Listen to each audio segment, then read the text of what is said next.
Ya hemos hablado en otras ocasiones sobre cómo comprar un reloj con criterio. Pero para entenderlo de verdad, no es suficiente con mirar la caja, la esfera, ni siquiera la marca. Hoy vamos a dar un paso más allá, uno mucho más profundo, para responder una pregunta que es esencial. ¿Qué es lo que realmente mueve a un reloj?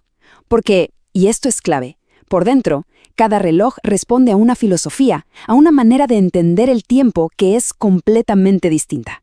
Y aquí, justamente, está la idea central de todo este análisis. Fíjense bien, todo reloj, de verdad, no importa si es simple o increíblemente complejo, en el fondo resuelve dos preguntas fundamentales: ¿de dónde saca su energía y cómo la regula para medir el tiempo? Si logramos entender esto, no solo vamos a saber cómo funciona una máquina, sino que vamos a descubrir algo mucho más importante: qué tipo de relación vamos a tener con esa pieza en nuestro día a día. Entonces, si pensamos en el mundo relojero actual, la gran división, la base de todo, es en realidad muy clara. Por un lado, tenemos los relojes de energía mecánica, que se dividen en dos familias principales, el movimiento manual y el automático. Y por el otro lado, están los de energía eléctrica, donde el gran protagonista es, por supuesto, el cuarzo. Estas tres, son las bases que organizan prácticamente todo el panorama. Muy bien. Vamos a empezar por el principio, por la forma que muchos consideran la más pura de la relojería, el corazón mecánico. Vamos a adentrarnos en este universo que sobre todas las cosas valora la tradición y esa interacción directa con la máquina. A ver, pensemos en un reloj de cuerda manual. Aquí no hay baterías, no hay ninguna ayuda externa. La energía nace de un gesto muy simple, cuando giramos la corona. Ese movimiento va tensando una espiral de metal, el llamado muelle real. Y es esa energía acumulada la que se libera, de una forma muy controlada, a través de todo un tren de engranajes hasta que llega al escape, que es el que la regula. Es decir, es un reloj que depende completamente de nosotros. Exige nuestra participación. Y es precisamente ahí, en esa exigencia, donde reside gran parte de su encanto, ¿no creen? Crea un vínculo muy directo, una cercanía, que transforma un simple acto en un ritual casi diario. Para muchísimos aficionados, darle cuerda al reloj por la mañana no es para nada una tarea, es el momento de conexión emocional con la pieza. Es que en un reloj manual, el tiempo no solo se mira, de alguna manera se activa. Ahora, pasemos al movimiento automático. Y aquí hay que ser muy claros, no estamos cambiando de mundo, sigue siendo un movimiento mecánico. La diferencia es que ofrece una solución, más cómoda. No es una categoría aparte, es una evolución. ¿Cómo lo hace? Utiliza un rotor, que es básicamente una masa que oscila, que gira con el simple movimiento de la muñeca, y es ese giro el que va cargando el muelle real poco a poco de forma progresiva.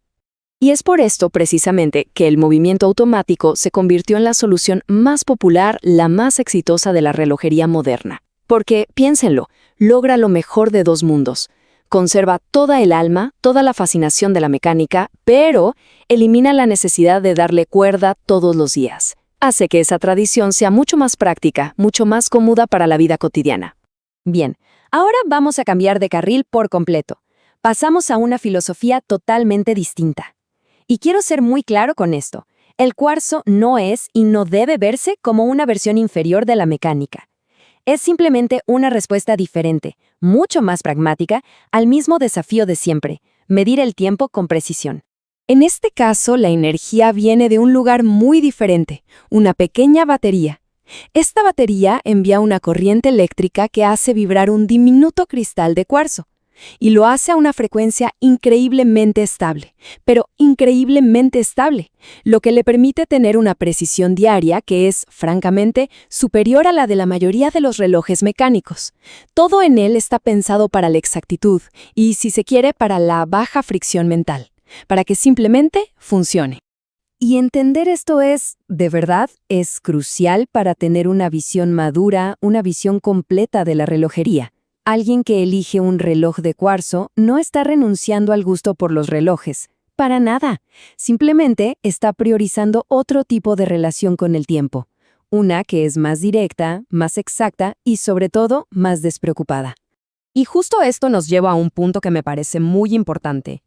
Creo que ya es momento de corregir una visión un poco simplista que por muchos años ha limitado la conversación sobre la cultura relojera. A ver, seguro las hemos oído todos. Durante mucho tiempo se repitieron estas ideas casi como un mantra, que el cuarzo no tiene alma, que su vida útil es corta, que es imposible de reparar y que por lo tanto es desechable por naturaleza. Y, aunque esta visión se extendió muchísimo, la verdad es que es demasiado limitada. La realidad, como casi siempre, tiene muchos más matices. Vamos a ser honestos. Claro que existen relojes de cuarzo muy económicos, casi de usar y tirar, por supuesto. Pero, y este es el gran pero, también existen piezas de cuarzo muy serias, muy bien construidas, increíblemente duraderas, capaces de funcionar a la perfección durante décadas. El problema entonces nunca fue la tecnología del cuarzo en sí misma, siempre fue la calidad de la construcción del reloj que la contenía y, por supuesto, el mantenimiento que recibió. Y esto que digo no es solo teoría, se los digo desde la experiencia. Como amante de la relojería, tanto vintage como moderna, es muy fácil caer en ese prejuicio, en el error de pensar que un cuarzo siempre envejece peor que un mecánico. Pero la experiencia real, el tener las piezas en la mano, muchas veces te demuestra exactamente lo contrario. Un ejemplo fantástico es este Omega Mega Quartz de 1974. Se trata de la referencia 1960030 y lleva el calibre 1310. Es una pieza vintage que, 50 años después de su fabricación, sigue siendo un reloj increíblemente elegante, con unos acabados excelentes y que es un placer usar.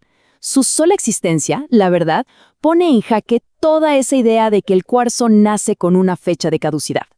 Y ojo, no es un caso aislado, para nada. Lo mismo podríamos decir de relojes como los divers de Tag Heuer de los años 90. Piezas de acero, sólidas, honestas, que después de 30 años siguen siendo perfectamente confiables y para muchos tienen un valor emocional enorme en su colección. La conclusión es clara.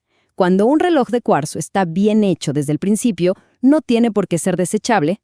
Todo esto, al final, nos obliga a tener una conversación mucho más madura, ¿no? Si reducimos todo a un simple mecánico bueno, cuarzo malo, en realidad dejamos de analizar relojes y simplemente nos dedicamos a repetir una consigna. La elección, en realidad, es algo mucho más profundo, mucho más personal. Pensemos en lo que propone cada uno. El movimiento manual nos propone interacción, un ritual. El automático nos propone comodidad mecánica. Y el cuarzo, bueno, nos propone practicidad y una exactitud casi absoluta. No es una competencia para ver cuál es mejor. Se trata de entender qué propuesta, qué filosofía se alinea mejor con lo que cada quien busca. Entonces, la pregunta que nos hacemos al final no puede ser, ¿qué movimiento es superior? No, la pregunta correcta es, ¿cuál es para ti? ¿Qué es lo que realmente se busca en un reloj? ¿Ese ritual diario? ¿La comodidad de la mecánica? ¿O una exactitud perfecta y sin preocupaciones? La verdadera respuesta está en esa elección, que es completamente personal. Y con esto llegamos a la conclusión fundamental de todo nuestro análisis. Elegir un movimiento no es simplemente elegir una tecnología, es mucho más que eso. Es elegir la relación que quieres tener con tu reloj.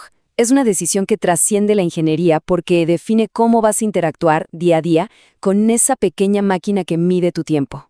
Porque al final, ese entendimiento lo cambia absolutamente todo. Una vez que sabes qué es lo que mueve a un reloj por dentro, ya no ves solamente un objeto en tu muñeca. Ves una filosofía. Ves una manera distinta de conectar y de vivir el tiempo.